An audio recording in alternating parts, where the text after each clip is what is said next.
Administración de la Universidad del Pacífico. Además es experta en gestión de personas, balance trabajo de vida, arraigo laboral, generación y retención de personal, entre otros. ¿Cómo está? Muy buenas tardes. Buenas tardes, Romy. Buenas tardes. Muy bien, mañana se celebra el Día Internacional de la Mujer y hace unos instantes veíamos un reporte, ¿no?, del INEI de lo que nos habla de esta inequidad de remuneración, ¿no? Tenemos a una mujer, a un varón que desarrollan el mismo empleo, las mismas actividades, pero hemos anotado que hay una diferencia de 532 soles en la remuneración. ¿A qué se debe ello? ¿Cómo se viene trabajando para poder superar esto, ¿no? Y que no haya en pleno siglo XXI pues estas inequidades. Claro, en realidad esta inequidad está presente en nuestro país, está presente en el mundo y hay varias razones, ¿no? Una de las cuales que yo considero muy importante es que en el caso de la mujer es como si estuviera siempre en un círculo vicioso. Si se presenta, por ejemplo, a un proceso de selección de personal, en un proceso de selección común y corriente se van a pedir ciertos estudios, ¿no?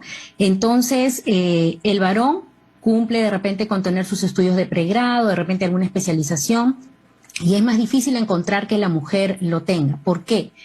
Porque hay toda una realidad detrás, ¿no? Las mujeres dedican más horas de la semana a trabajo doméstico. Así es. Por ejemplo, ¿no? Un estudio reciente de la Universidad Católica señala que las mujeres trabajan en casa 17.3 horas más a la semana que un hombre. Entonces esto también resta el tiempo para mejorar, para estudiar más, incluso si retrocedemos niveles de educación, incluso para poder terminar el colegio, y entonces te pones en desventaja desde un inicio, ¿no? Es decir, si quiero hacer un proceso de selección con la rigurosidad pertinente, pues ya hay una desventaja, digamos en promedio. Pero también hay un tema de estereotipos, ¿no? Hay temas culturales que no le brindan las mismas posibilidades a las mujeres y que incluso cuando ya están trabajando, se supone, tratamos de buscar una igualdad de condiciones, pues no es así, incluso en el tema de remuneración, ¿no? Y esto es algo que no solamente se da en, digamos, en empresas pequeñas, medianas.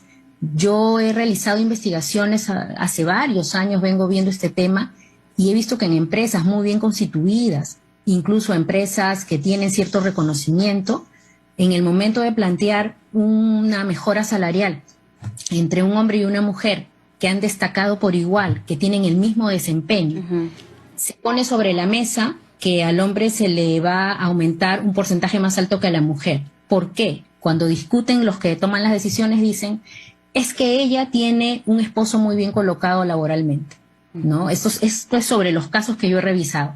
Entonces, ese no puede ser un factor de decisión, ¿no? Tendría que ser el desempeño de cada uno y cómo sale adelante en su trabajo. Pero son varios los factores. Así es. Y durante la pandemia también sabemos que muchas personas perdieron su empleo, pero en un mayor porcentaje las mujeres quedaron sin la posibilidad de seguir laborando en el lugar donde se encontraban. Entonces, si tenían que elegir entre el varón y la mujer, pues según los datos que tenemos, a las mujeres en mayor porcentaje se les despidieron. ¿Qué otras cosas se han podido registrar en o el impacto que tiene o que ha tenido, que sigue teniendo la pandemia respecto a la posición de la mujer, liderazgo laboralmente? ¿Se ha retrocedido su posición de poder, que ya se ha venido ganando, se ha quedado estancado o hemos retrocedido en ello? A ver, es bien interesante el tema de la mujer en pandemia. Previo a la pandemia, por ejemplo, el tema de trabajar virtualmente, de tener la posibilidad de teletrabajo, era considerado un beneficio para las empresas que lo podían otorgar en ciertos cargos que se podía asumir el teletrabajo, y entonces trabajar desde casa te permitía encontrar un equilibrio entre el trabajo y la vida, ¿no? Y era positivo.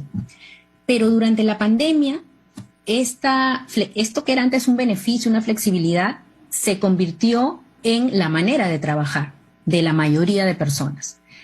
Y esto, al ser en pandemia, venía con niños en edad escolar que se quedaban en casa, un colegio que aprendía a ser virtual, y entonces las madres, más que los padres, tratando de apoyar en el tema de... Exacto, multiplicarse, atender el trabajo.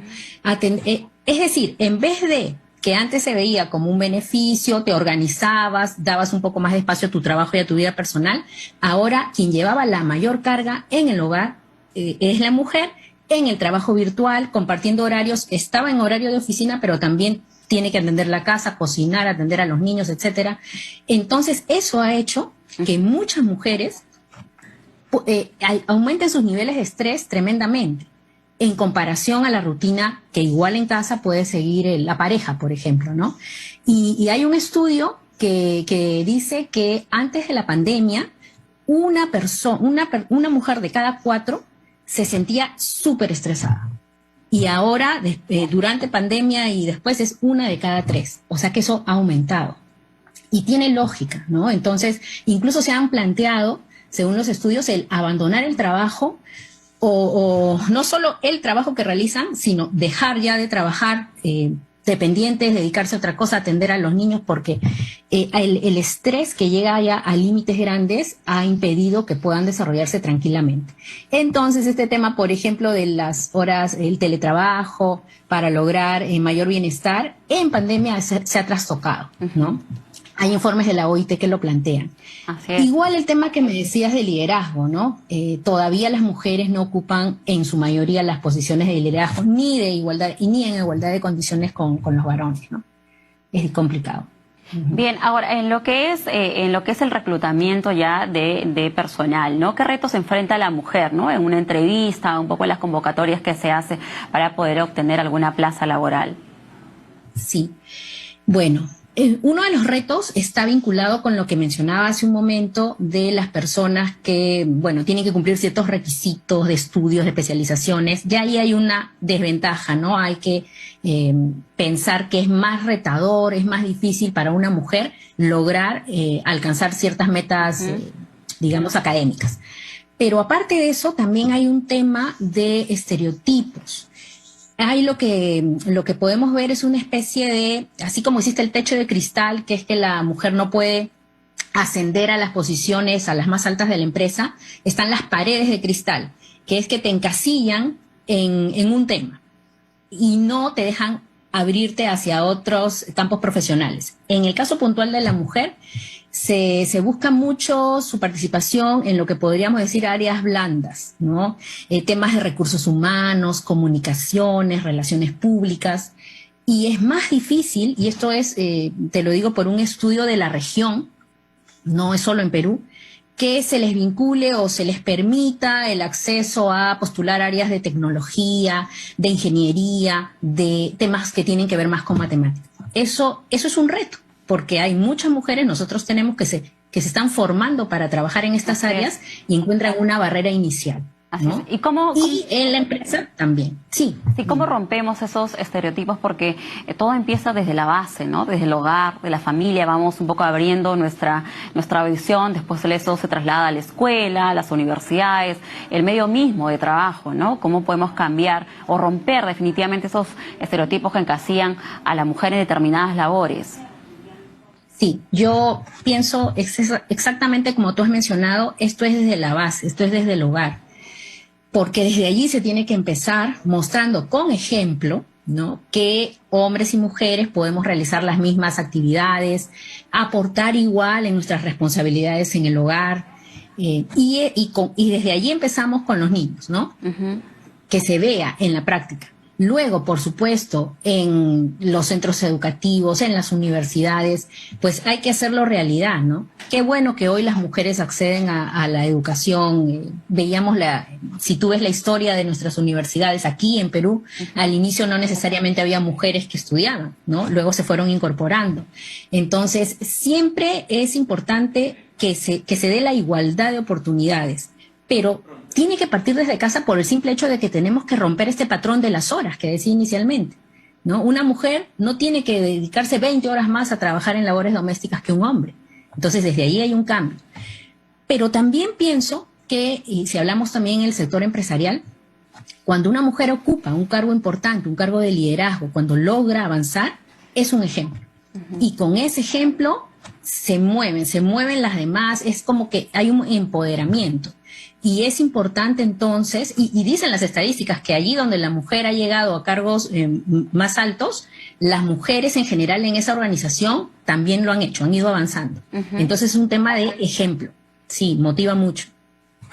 Muy bien, y tal vez el mensaje directo ya a la mujer que de una u otra manera es la protagonista de estos eventos que hemos estado conversando, ¿no? Al momento de ir a buscar un empleo o en la misma remuneración, ¿qué puede hacer? O todavía, bueno, estamos supeditadas al contexto en el que nos encontramos y nos toca nada más aceptar a lo que tenemos, ¿no? Un poco, ¿cuál sería la reflexión o el mensaje para todas las mujeres?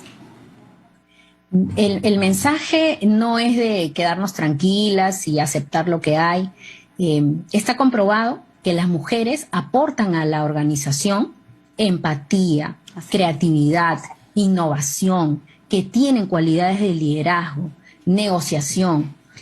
Hay un estudio de la OIT que ha hecho en 13.000 empresas en 70 países que dice que 3 de cada 4 empresas que han promovido a mujeres a cargos, digamos, más altos, que las han ayudado a crecer, la rentabilidad ha mejorado entre el 5 y el 20%. Excelente. Y hay más estudios de ese tipo, ¿no? Pero este es representativo, digamos, porque es de la OIT en tantos países. Entonces, una mujer aporta eso, aporta empatía. Hoy, en las empresas que están afrontando crisis, que todos en realidad, ¿no? Estamos tratando de salir adelante, la mujer está muy pendiente, o sea, una líder mujer, una persona jefe mujer, está muy pendiente de la carga laboral de sus empleados, está muy pendiente del bienestar. Entonces, eso es positivo para lograr productividad. ¿Qué tenemos que hacer?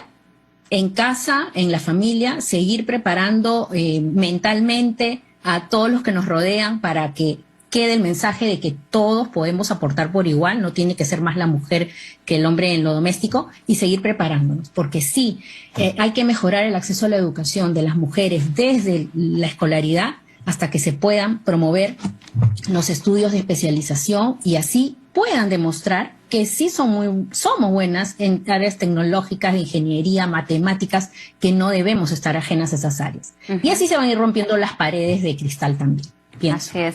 Bueno, me quedo con lo que mencionas. Mira cómo el 5 o 6% mejoró en los casos que tú pusiste de la rentabilidad y productividad de una empresa cuando la mujer pues se ubicó en el liderazgo. Entre 5 a 20. Entre 5 a 20%, imagínate. Sí, no, además de aportar la empatía, ¿no? Y muchas cosas más. Así que, bueno, bien, entonces a seguir adelante y no hay que dejarnos, ¿no? Hay que seguir estudiando, hay que seguir capacitándonos también y cada uno poner sus propios límites, ¿no? De lo que se puede permitir. Muchas gracias por estar con nosotros. Agradecemos a Rosa María Fuchs, profesora de Administración de la Universidad del Pacífico. Muchas gracias, muy buenas tardes.